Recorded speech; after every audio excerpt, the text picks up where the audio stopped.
Welcome. Good morning, all. Cody here, the Handy Management Group. Source for another property. Looks like everything's here. Don't have anybody here to help me with this morning, but What's up, y'all? So I am actually on my way out to Bassett, Virginia today. Look at a new opportunity that was brought to us. It's a 66 unit building and 3 buildings, I think, with brick structure, new roofs. Was brought to us by a few brokers that we know. The property was actually on the market for a while, and last time I reached out about it, went under contract the week that I reached out, funny enough, but it actually is back on the market now. So I got word, not sure why it came back on the market, but we're gonna come out here and check it out and try and confirm a few things. It's about 2 hours from our headquarters, so a little bit of a stretch on the operations and management side of things. But it's trading right now at about $50,000 a door, so $3.3 million for 66 units, which is pretty good. However, that raises some red flags because that seems pretty low. I know the rents are low for the property, at least from our standards. It is in Bassett, Virginia, which is super rural. Don't have a lot of familiarity with this region, so the rents could just kind of be right on point for what the market is here. But I want to come out and confirm a few things, especially with the renovations that were said to be done, and just kind of what the property looks like. A lot of times you can't tell from pictures, so you got to get out, confirm some things for yourself. We won't be able to get inside of any units because we don't have an LOI on it, but this will at least get us a good kind of understanding of what it looks like at the property, what the state is, how things are managed and taken care of. And then we can kind of, run our numbers based on that, get some info back from the sellers. So we'll see. We're almost there, and I'm going to get out, do a little bit of exterior walkthroughs, get inside, walk around some of the common areas, see if we see any big red flags from capital expenditures and things that we're going to have to spend money on. Even though the owners have put, $200,000 to $250,000 into it already, with these buildings, that only goes so far. So we'll see. So one thing we do like about these is that they're all brick. You got multiple units in each building, but as we started looking around, tell there's a lot of windows here, and they all are fairly old windows, doors, exterior stuff. The roofs look okay. Structure looks all right, but that's a big expense that we hadn't really factored in to the underwriting.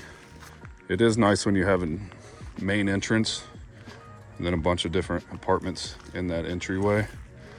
But thing is,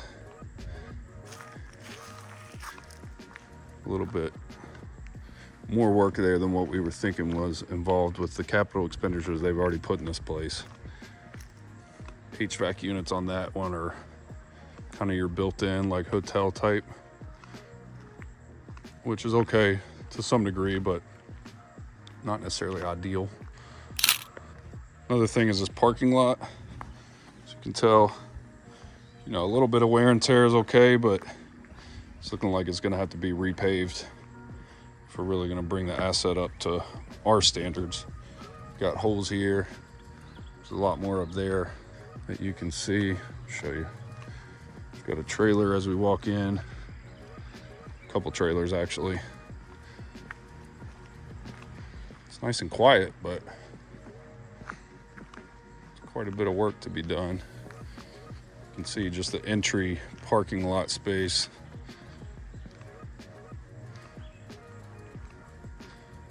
Needs a little bit of work, a repave, some stripes. Got some retaining walls that are starting to show some wear and tear here. This building also has the kind of in the wall AC heat with that hotel vibe.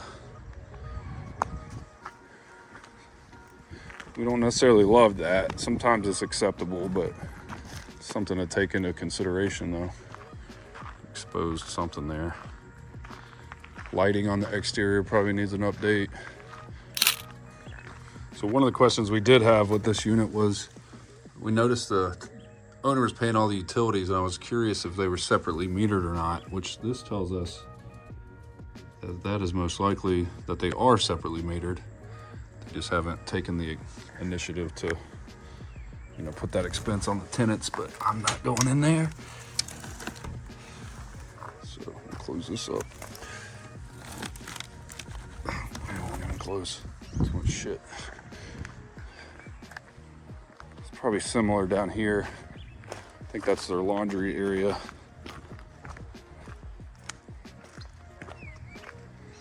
But back here, it's kind of the biggest mess of it all. One thing I noticed, these balconies are a little dated. They've got HVAC units sitting on the balcony, so at least they've got heating and air, but it's kind of strange. Some of them, there's a lot more dated units than I thought there were too.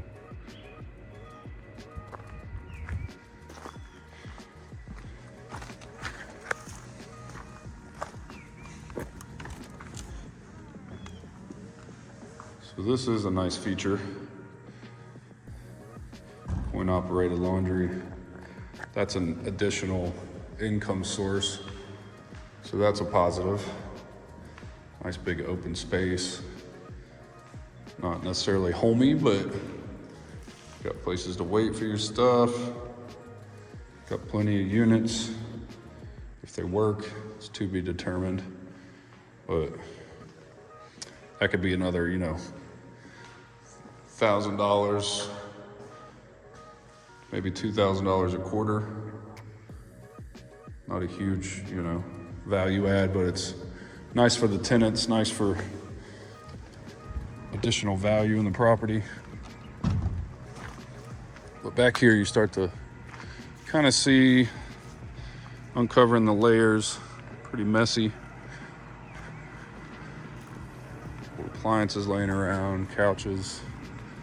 I said old HVAC units. This is a kind of a storage space. Would need to be cleaned out. It's nice to have this, but don't buy it for that. Also noticed this. Thought this was some old wiring. I was looking at the wiring. You don't like that old cloth stuff, but that's not wiring. That's a freaking snake skin. I feel pretty sketched out being in here, but it does have old cloth wiring to it, so I'm assuming that the electric's pretty dated as well.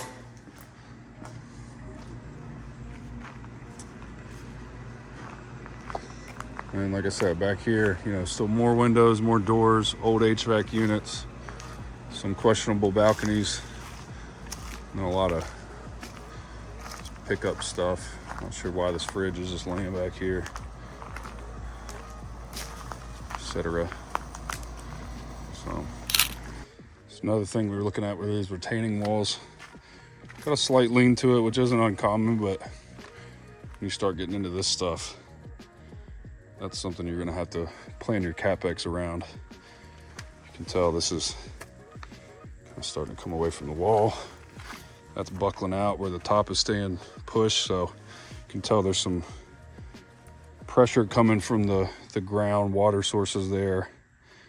And that's probably gonna be a repair that's gonna be needed sooner than later around this whole thing. There is a nice little courtyard up here, which is a value add for the tenants.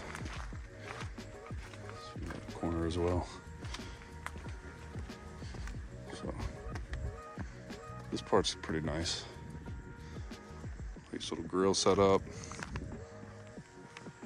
but I think there's a little too much hair on this dog for us.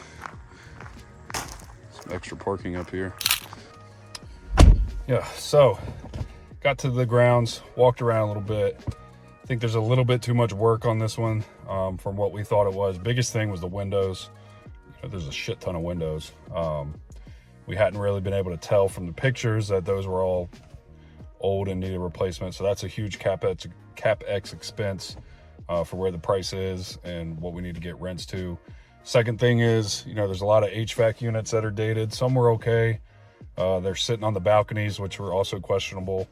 So that might be expense that's needed, might not need to plan for that. The HVAC units definitely, all the in-wall units that were on there, like hard to tell till you get inside, but from the outside, they also look pretty dated.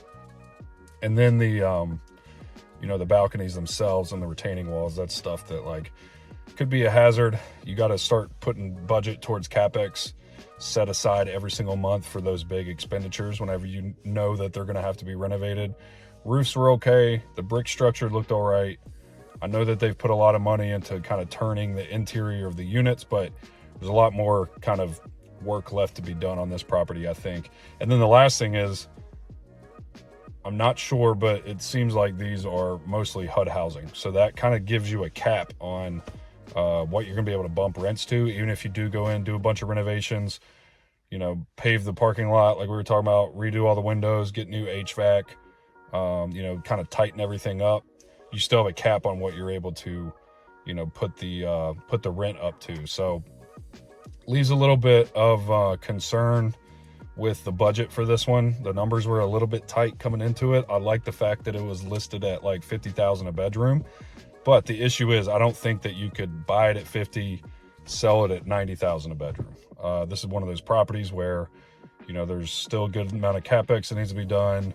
It's going to be a tough operational lift because of the HUD portion. We don't mind people that are on vouchers, but we have to be aware of the numbers and what kind of cap we have on what the rents are going to be able to afford and the utilities. So right now the owners are eating a lot of the utilities, and we were hoping that it might be a situation where we could come in and tweak the leases, especially with new renewals, to take that burden off the tenant or off the owner, put on the tenant.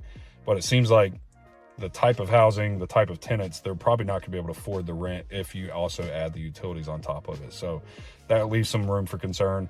My initial kind of take on this one after walking it is a no-go.